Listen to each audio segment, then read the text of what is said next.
So students, part of the penny lab and the scientific method was also to observe physical and chemical properties of the pennies. So in the fourth portion of the second part of the lab, you're going to have to describe some of the chemical properties of the pennies. If you're uncomfortable, because in this portion we have to work with hydrochloric acid, and this is a very strong acid. Okay, it's 1 molar. It's not to be toyed with, it's to be taken seriously. If you're uncomfortable working with that, two things you can do. You can click on that website and observe the two pennies. Okay, the two pennies discuss both a pre-1982 and a post-1982 and compare the two pennies. So part of your conclusions, though, if you look at this penny, this is a cut penny. This is a post-1982 penny.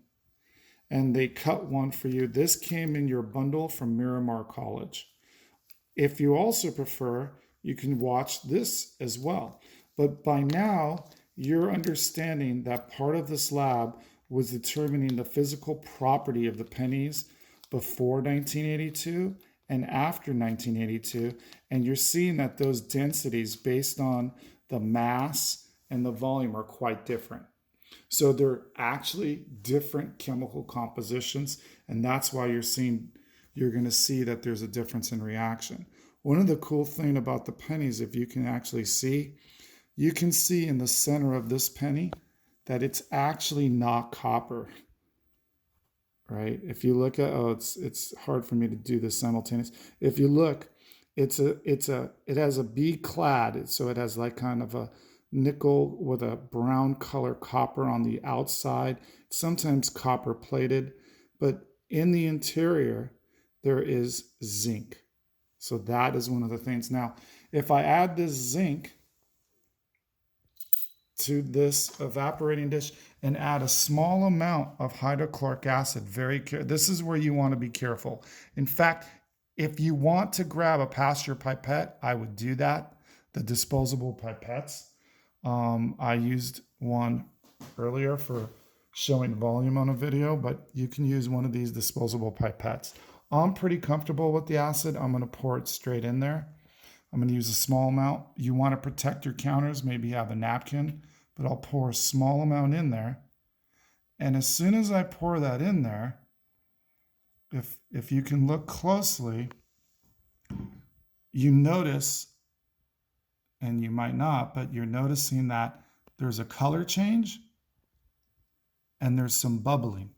And that essentially is evidence of a chemical reaction. So you can use that for your observations. You can do it yourself. You can observe it, or you can go to that video, or you can look at that video and use that. But if you're uncomfortable with the hydrochloric acid, please do not use it. The other thing is, after the reaction, I did not talk about this, you're going to have waste. Make sure to have a reclaim bottle for your waste. I would let it completely until it stops bubbling. You want to make sure in this reaction that it doesn't bubble anymore, because that'll be evidence that the hydrochloric acid has completely reacted. If this is still bubbling, so if you take a look at this, right?